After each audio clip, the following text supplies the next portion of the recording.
નમસ્કાર. ક્યારે વિચાર્યું છે કે કોમેડી એટલે શું? શું એ ખાલી હસવાની વાત છે કે પછી એની પાછળ કોઈ ઊંડો અર્થ પણ છુપાયેલો હોઈ શકે? આજે આપણે એ જ જોવાના છીએ. આપણે હિતેશ અંતાલાના એક સ્ટેન્ડ-અપ પરફોર્મન્સને ઊંડાણથી સમજીશું અને એમના જોક્સની પાછળ છુપાયેલા ગંભીર સામાજિક સંદેશાઓને બહાર લાવીશું. તો ચાલો શરૂ કરીએ. હિતેશ અંતાલા છે ને, એમના આખા શોનો પાયો બસ આ એક લાઇન પર છે: ગુજરાતીને સમજવો બહુ અઘરો. અને આ ખાલી કોઈ જોક નથી હો, આ એમનું એક નિરીક્ષણ છે, એક અવલોકન છે, જે એમના દરેક જોક માટે એક પ્લેટફોર્મ તૈયાર કરે છે. તો ચાલો જોઈએ કે આ જે અઘરો સ્વભાવ છે એને એ કેવી રીતે રજૂ કરે છે. તો આખી વાતને બરાબર સમજવા માટે આપણે એને 4 ભાગમાં વહેંચીશું. સૌથી પહેલાં એમનો મુખ્ય વિચાર શું છે એ જોઈશું. પછી જૂની પેઢી એટલે કે પાકો માલ પર વાત કરીશું. એના પછી આવશે નવી પેઢી એટલે કે કાચો માલ. અને છેલ્લે આ બધી મજાક મસ્તી પાછળનો અસલી સંદેશ શું છે એ જાણીશું. તો પહેલો મુદ્દો, ગુજરાતીને સમજવો અઘરો. આ એમનો મેઇન પોઈન્ટ છે. અને આ વાતને સાબિત કરવા માટે હિતેશભાઈ એકદમ રોજિંદા જીવનમાંથી એક બહુ જ મજેદાર કિસ્સો ઉઠાવે છે. જરાક આંખો બંધ કરીને કલ્પના કરો, એક સરકારી ઓફિસ છે, એની બહાર એક દાદા આવે છે, એમની જૂની પુરાની સાયકલ લઈને, જે કિચુડ અવાજ કરે છે, અને એકદમ આરામથી એ સાયકલને દિવાલના ટેકે પાર્ક કરી દે છે. હવે જેવી સાયકલ પાર્ક થાય છે, ત્યાં જ એક સિક્યોરિટી ગાર્ડ, ચોકીદાર, દોડતો આવે છે અને દાદાને શું કહે છે ખબર છે? એ દાદા, અહીંયા નહીં, મોટા સાહેબો આવવાના છે. અને દાદાનો જવાબ સાંભળો: ભલે ને આવે, મેં તો તાળું મારી દીધું છે. બસ આ એક જ વાક્યમાં આખી વાત આવી ગઈ. અહીં જ હિતેશ અંતાલા ગુજરાતીઓના સ્વભાવને પકડી પાડે છે. જો એક બાજુ સાહેબોની કોઈ ચિંતા નથી, એકદમ બેફિકરાઈ, અને બીજી બાજુ પોતાની સાયકલની પૂરેપૂરી ચિંતા છે, તાળું મારી દીધું છે. આ જે કોન્ટ્રાસ્ટ છે ને, આ જે વિરોધાભાસ છે, એને જ સમજવો અઘરો છે.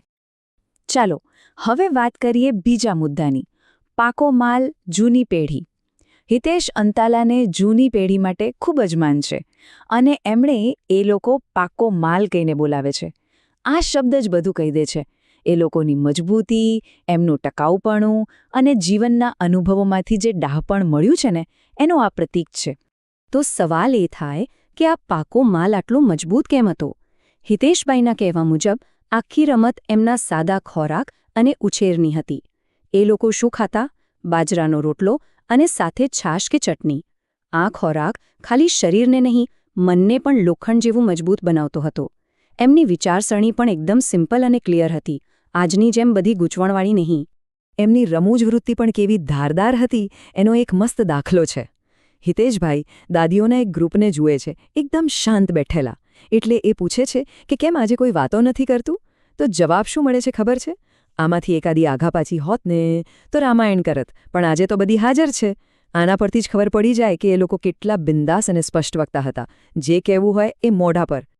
ઓકે, તો પાકા માલની વાત તો થઈ ગઈ, પણ હવે હિતેશભાઈ સીધો ગિયર બદલે છે અને આવે છે નવી પેઢી પર. અને એમના માટે એમની પાસે શબ્દ છે કાચો માલ.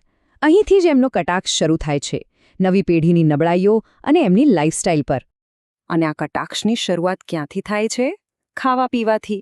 તમે જુઓ, એક બાજુ છે બાજરાનો રોટલો અને છાશ, જે તાકાત આપે, અને બીજી બાજુ મેગી, પાસ્તા, મોમોઝ, ફ્રેન્કી. હિતેશ અંતાલા માટે આ ખાલી મેન્યુમાં આવેલો ફેરફાર નથી. એમના મતે આ તો આપણા સાંસ્કૃતિક મૂલ્યો અને શારીરિક તાકાતમાં જે ઘટાડો થઈ રહ્યો છે ને, એની નિશાની છે. અને ખાસ કરીને મોમોઝ માટે તો એ જે કહે છે ને, એ સાંભળીને કદાચ થોડો આંચકો લાગે. એ કહે છે, મોમોઝને અડો ને તો એમ લાગે કે જાણે મરી ગયેલું ઉંદરડું પકડતા હોય. હા, આ સરખામણી થોડી આકરી છે, પણ આનાથી સ્પષ્ટ થઈ જાય છે કે આધુનિક ફાસ્ટફૂડ માટે એમના મનમાં કેટલી નફરત છે. એમનું કહેવું સિમ્પલ છે: જે પેઢી આવો પોચો ખોરાક ખાઈને મોટી થઈ રહી છે, એ શારીરિક અને માનસિક રીતે પણ એવી જ બનવાની છે. વાત ખાલી ખોરાકની નથી. હવે આવે છે આધુનિક પેરેન્ટિંગ પર. એમનું કટાક્ષ અહીં પણ એટલો જ ધારદાર છે. એક સીન બતાવે છે, એક નાનો બાળક રડતા રડતા પડે છે અને એની પીએચડી કરેલી મમ્મી દોડીને આવે છે અને બૂમો પાડે છે, ઓ માય ગોડ, ચિંટુ બેટા, બેબી તું પડી ગયો. હિતેશભાઈનો સવાલ બહુ સીધો છે: આટલી નાની વાતમાં આટલું બધું ઓવર રિએક્શન શું કામ? શું આપણે આપણા બાળકોને મજબૂત બનાવવાને બદલે વધારે પડતા નાજુક બનાવી રહ્યા છીએ? અને પછી આવે છે આજના યુવાનો, જે પોતાને સાવજ સમજે છે. હિતેશભાઈ આ દેખાડા પર સીધો હુમલો કરે છે. એ કેવા સાવજ? શર્ટના 2 બટન ખુલ્લા રાખવાના, આખા શહેરમાં બૂમાબૂમ કરતા ફરવાનું, પણ ઘરે પપ્પાને તેલનો એક ડબ્બો ઉચકાવવામાં મદદ ન કરી શકે. હિતેશભાઈ કહે છે કે આ અસલી મર્દાનગી નથી, આ તો ખાલી ખોટો શો ઓફ છે. તો પછી અસલી સાવજ કોને કહેવાય? હિતેશભાઈની વ્યાખ્યા સાંભળવા જેવી છે, એકદમ સ્પષ્ટ અને દમદાર. એમના માટે ખરો સાવજ એ છે જે પિતાની જવાબદારીઓ પોતાના માથે લઈ લે, જે દિવસભર મહેનત કરીને સાંજે એના પિતાના હાથમાં 1000 રૂપિયા મૂકે. આ છે અસલી સાવજ, જવાબદારી ઉપાડનારો, દેખાડો કરનારો નહીં. અને બસ આ જવાબદારીની વાતથી જ હિતેશ અંતાલા આપણને હસતા હસતા એકદમ ગંભીર વિષય પર લઈ આવે છે. હવે ખાલી કોમેડી નથી રહી.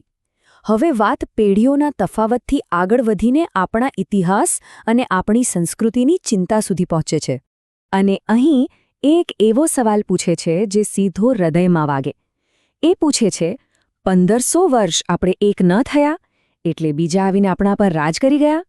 આ ખાલી ઇતિહાસનું એક પાનું નથી, આ એક દર્દ છે, એક ચેતવણી છે. એ જાણે આપણને પૂછી રહ્યા છે કે શું આપણે આજે પણ એ જ ભૂલ ફરીથી તો નથી કરી રહ્યા ને? એમનું દુઃખ એ વાતનું છે કે આપણને સ્કૂલોમાં તાજમહેલ વિશે તો ભણાવવામાં આવે છે, પણ આપણા અસલી હીરો વિશે કોણ ભણાવશે? સરદાર વલ્લભભાઈ પટેલ, મહારાણા પ્રતાપ, છત્રપતિ શિવાજી, ભગતસિંહ, આ બધાના બલિદાનને આપણે ભૂલી રહ્યા છીએ. એ યાદ કરાવે છે કે આપણા 47,000 મંદિરો તોડવામાં આવ્યા હતા. આ લિસ્ટ ખાલી નામોનું નથી, આ એ ગૌરવની યાદ અપાવે છે જેને આપણે ગુમાવી રહ્યા છીએ. અને છેલ્લે એમની વાત ખાલી ઓડિયન્સ માટે નથી. એ પોતાના જેવા બીજા કલાકારોને હાથ જોડીને વિનંતી કરે છે કે ચાલો આપણે આવનારી પેઢીઓને કંઈક સારું આપીને જઈએ. એમનું કહેવું છે કે કલાકાર તરીકે આપણું કામ ખાલી તાળીઓ બટોરવાનું નથી, પણ આવનારી પેઢીને એક સારો વારસો આપવાનો પણ છે, એક જવાબદારી છે.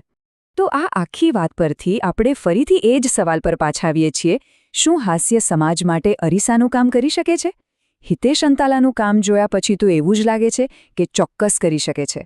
કોમેડી ખાલી ટાઈમપાસ નથી, એ આપણને આપણી સામે, આપણા સમાજ સામે અરીસો ધરી શકે છે અને આપણને વિચારવા પર મજબૂર કરી શકે છે કે આપણે કઈ દિશામાં જઈ રહ્યા છીએ. આ બાબતે દરેક વ્યક્તિએ વિચારવા જેવું ખરું નહીં?